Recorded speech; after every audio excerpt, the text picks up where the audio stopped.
है तो सुनो। बीजेपी की ट्रिपल एक्सल कमर्शियल सिलेंडर, दूसरे का पति चुराने वाली, गोवा में बीफ चिली बेचने वाली की मां।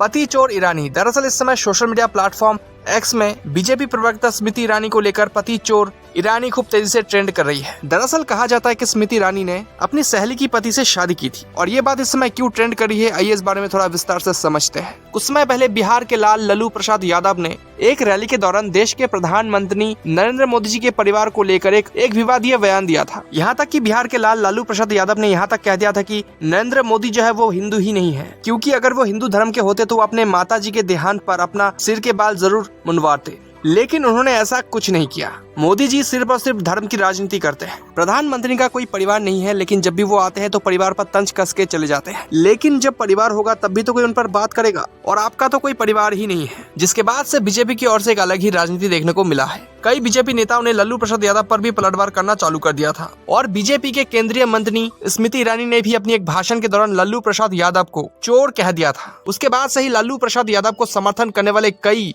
नेता बहुत ही बुरी तरीके से भर के स्मृति ईरानी पर, और उनको भी चोर कहने लगे। स्मृति ईरानी की निजी जिंदगी पर विवादित बयान देना चालू कर दिया, जैसे कि स्मृति ईरानी ने एक अमीर औरत से दोस्ती की और अंत में उसकी ही पति को चुरा लिया और उससे शादी की और अपने बच्चे पैदा किए। उनमें से एक है सारिका। उन्होंने भी स्मृति ईरानी पर जोरदार हमला करते हुए ना जाने क्या कुछ कह के गरियाने लगे। उन्होंने कहा कि Smriti Irani triple axle commercial cylinder है। चलिए वो वीडियो देखते हैं। अगर मेरी आवाज जा रही है तो सुनो। बीजेपी की ट्रिपल एक्सल कमर्शियल सिलेंडर, दूसरे का पति चुराने वाली, गोवा में बीफ चिली बेचने वाली की मां। ऐसा भौंकना बंद करिए। आपका असली चेहरा पूरी देश की जनता देख चुकी है, फेंकूबाजी और जुमलेबाजों की।